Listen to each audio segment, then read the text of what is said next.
Adakah syirik baca qasidah Al-Madad ya Rasulullah? Ni Wahabi. Tahu tak?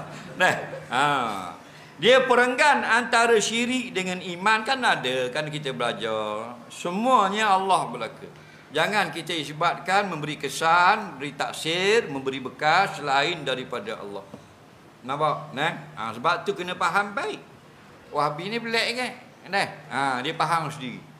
Nabi kata izasta'anta fasta'in billah.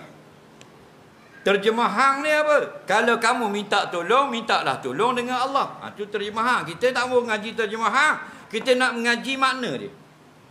Makna dia dah gitu.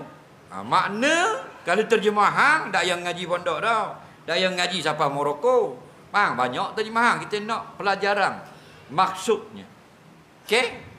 Kalau terjemah izasta'anta fasta'in billah, kalau kamu nak minta tolong dengan Allah. Kita tak ambuh gitu.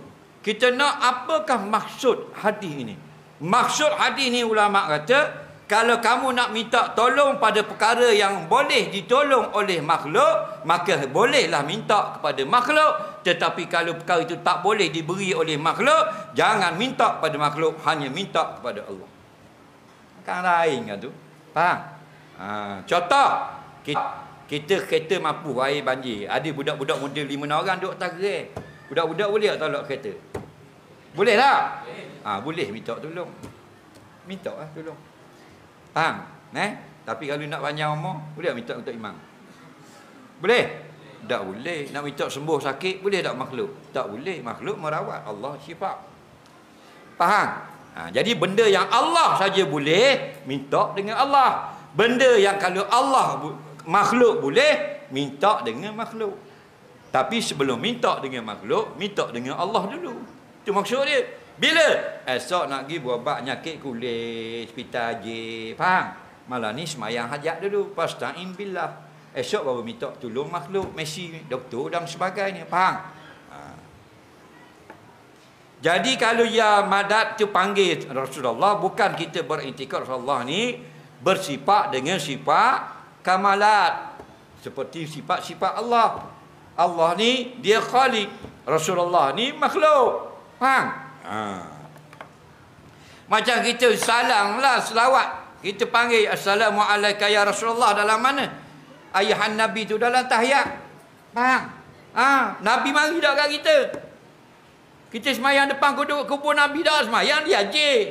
Assalamualaikum ayyuhan Nabi. Nampak? Assalam. Aku ucapkan salam atas kamu, wahai Nabi. Faham? Kamu tu, mana kamu? Dah hari tidur dia je.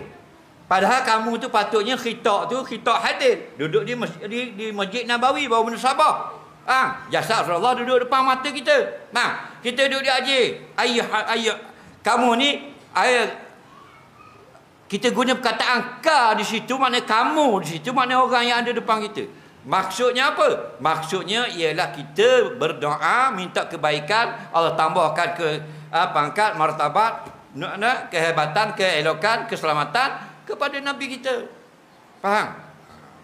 Jadi hati-hati learning. Masalah-masalah gini, senang aja. Pergi tengok tanya mufti. Macam-macam dah petua tu. Kata ustaz tu gini, kata ustaz gini, yang tanya mufti senang. Tahu tak? Ni tamu tanya. Dia kata kawan saya kata tak boleh.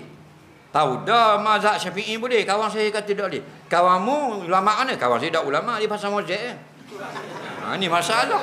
Pasal mozaik jadi setara dengan Imam Nawawi.